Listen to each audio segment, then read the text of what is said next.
Алаяқтар қаржы агенттігі мен Яндекстің атын қалай пайдаланып жүр? Ресейлік шоумен Тарзанның атынан тараған дипфейктің діттегені не? Жер 7 секундқа тартылыс күшін жоғалтады деген аңыз қайдан шықты? Және сайлау күні бюллетендерді фотоға түсіріп таратуға бола ма? Әріптестерім көзге түскен күмәнді ақпараттарды тексерді, соны тарқатып айтамыз. Саламатсыз ба сіз? No Fake жобасын көріп отырсыз.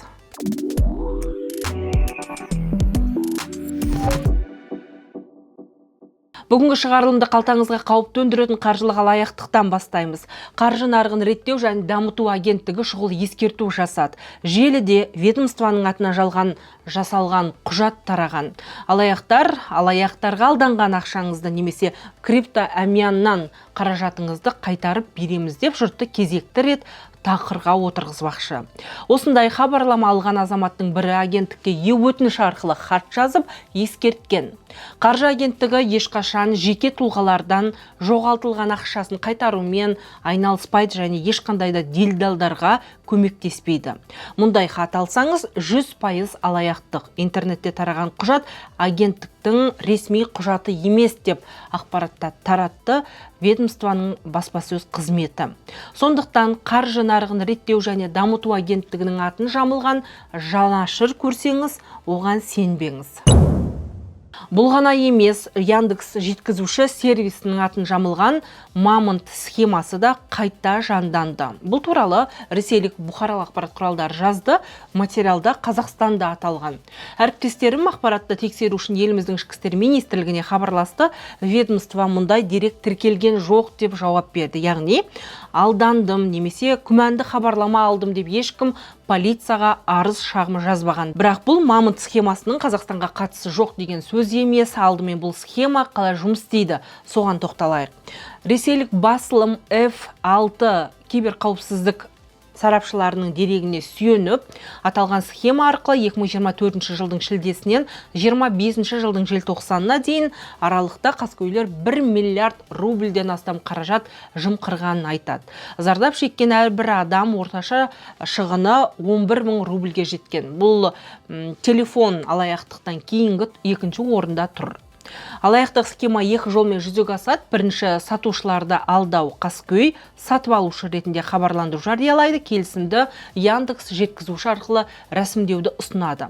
Ақшаны алу үшін сатушыға жалған сілтеме жібереді. Ол банк картасының деректері мен SMS-кодты енгізген соң ақша түспейді. Керісінше шоттағы бар қаражатты шешіп алады. Ал клиентті қалай алдайды? Алаяқ сатушы рөлінде болады. Клиентке тауарды алғаннан кейін төлем жасаңыз деп жалған сілтеме жібереді.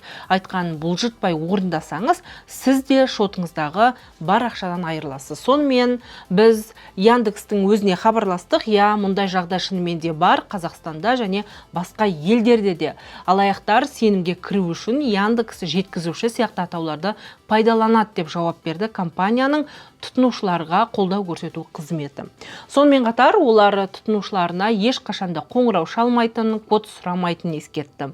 Ақша тек сіздің аккаунтыңыздан алынады және оны жеке кабинеттен көруге болады. Қорыта айтсақ, Қазақстанда Яндекс жеткізушінің атын жамылған алаяқтыққа қатысты іс қозғалмаған. Бірақ мұндай алаяқтық бізде де кездесуі мүмкін. Есте сақтаңыз, тауар сатушыға клиенттен ақша алу үшін ешқандай да SMS-кодтың қажеті жоқ. Әлеуметтік желіде ресейлік шоумен Сергей Глушконың, яғни Тарзанның атынан дипфейк тарады. Ол Қазақстан арзан жанармай сатып алу үшін Ресей азаматтарының елге кіруін шектеп, шекарадан өтуді ақылы етті деген мазмұнда сөйлейді. Жалған видеода оның атынан Ресей президенті Владимир Путинге қатысты да арандатушылық сипаттағы сөздер айтылады. Посмотрите, как казахи за нас, да, настоящие друзья сделали для россиян въезд платным, чтобы мы бензин там не покупали. Вот такие братья. Интересно, Владимир Владимирович собирается устроить им встряску или нам ждать его наследника? Так или иначе, оставлять такое отношение просто так нельзя. Шоумен арнайы мәлімдеме жасап, видеоның 2021 жылғы ескі жазбасынан үзіп алынған және жасанды интеллект арқылы өңделгенін айтады. Қаскөйлер оның мимикасы мен дауысын синтездеп айтпағанын айтқызып қойған. Ничего подобного я не говорил, это фейк.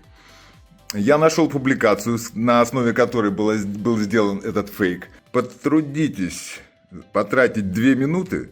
В моем аккаунте в Инстаграме публикация от 15 августа 2021 года. Внимание, 15 августа 2021 года, где я рассказываю о своем образовании художественном в детстве. Вот о чем там идет речь, кому лень слушать.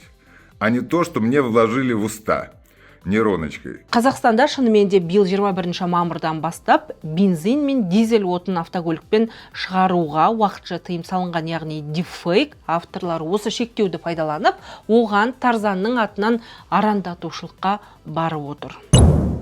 Жасанды интеллект демекші, желіде Колумбиядағы жойқын жер сілкінісі кезінде құлап жатқан көпқабатты үйдің де видеосы тарады. Колумбияда магнитудасы 7,4 балл жер сілкінісі болғаны және өкінішке қарай адам шығыны бар екені рас. Ол факт. Тіпті 100-ден астам адам қаза тапқанда хабарланды. Бірақ тараған видео жалған. Видеоны мұқият қарасаңыз, жасанды интеллекттің өрескел қателері анық көрініп тұр. Үй опырылып жатқанда көтергіш сатыда тұрған адам мүлдем қозғалмайды, төменде жүрген тұрғындар да қимылдамайды. Демек, қайғылы оқиғаның үстінен қаралым жинау үшін біреулер шынайы жаңалықты жасанды интеллект арқылы жалған видео қылып таратқан. Ал енді ең күлкілі, бірақ халықты елең еткізген фейкке тоқталайық. 12 тамызда жер 7 секундқа тартылыс күшін жоғалтады, миллиондаған адам қаза табады. Бұл НАСАның құпия жобасы деген ақпарат TikTok пен Instagramда шарлап кетті. Яғни жердің тартылыс күші бірнеше секундқа жай ғана өшіп қалмайды. Жердің гравитациясы оның массасына байланысты. Жер тартылыс күшінен айырылу үшін бүкіл жүйе, яғни ядро, мантия, жер қатысы, қыртысы, мұхиттар мен су атмосфера массасын жоғалту керек. Ал 12 тамызда не болды десеңіз, бұл күні күн тұтылды. Демек, желідегі фейк авторлары астрономиялық құбылысты ойдан шығарылған сценариймен байланыстырған. Сондықтан әлеуметтік желідегі НАСА апатқа жасырын дайындалып жатыр, жер 7 секундта гравитациясыз қалды деген ақпараттардың ғылыми негізі жоқ. Бақта Қазақстанда қант өндірісі 7 есеге азайды деген тақырыппен мақала шықты. Бұл рас па? Ауыл шаруашылығы министрлігі бұл деректі жоққа шығарды. 2024 жылы қант қызылшасы өсірілетін өңірлерде 1,2 миллион тонна қант қызылшасы жиналды. Алматы облысы 8,4 мың тонна, Жамбыл облысы 648 мың тонна, Жетісу облысы 612,2 мың тонна. Қант қызылшасының көлемі зауыттардың өңдеу қуатынан асып түсті. Салдарынан қызылшаны өңдеу маусымы 2024 жылдың қыркүйегінен басталып, келесі жылға ауысу арқылы 2025 жылдың наурызына дейін созылды. Яғни өндіріс көлемі 7 есе емес, 3,3 есеге төмендеген. Ал бұлай болуының өзіндік логикалық себептері бар. 2024 жылы елімізде рекордтық 1,2 миллион тонна қант қызылшасы жиналды. Зауыттар оның бәрін бір жылда өңдеп үлгермеген. Жұмыс 25 жылдың көктеміне дейін созылған. Сондықтан 25 жылдың бас кезіндегі қант өндірісінің көлемі жоғары болып көрсетілген. Зауыттар биыл қалыпты режимде жұмыс істеп жатыр. Ал Ақмола облысында алаяқтар тағы бір зейнеткерді тақырға отырғызып 17 миллион теңгесін қолды қылған. Оқиға Бурабай ауданында болды. Алаяқтар 1954 жылғы тұрғынға сәуірде хабарласып өздерін әуелі электр желісі мекемесінің қызметкеріміз деп таныстырған. Қызметті рәсімдеу керек деген сылтаумен SMS кодты біліп алған соң екінші кезеңге көшкен. Бұл жолы өздерін ұлттық банк пен құқық қорғау органынанбыз деп таныстырған қаскөйлер зейнеткерге психологиялық қысым жасаған. Солардың сөзіне сенген әйел өзінің пәтерін 17 миллион теңгеге сатып жібергенде қолма-қол ақшаны үйінің ауласына келген белгісіз курьерге ұстата салған. Қазір полиция қылмыстық іс қозғап, күдіктілерді іздестіріп жатыр. Есте сақтаңыз, мемлекеттік орган, банк немесе коммуналдық мекеме қызметкерлері ешқашан сізден SMS код сұрамайды және ақшаны курьерге беруді талап етпейді. Мұндай қоңырау түссе бірден тұтқаны қойып, ресми нөмірге өзіңіз хабарласыңыз.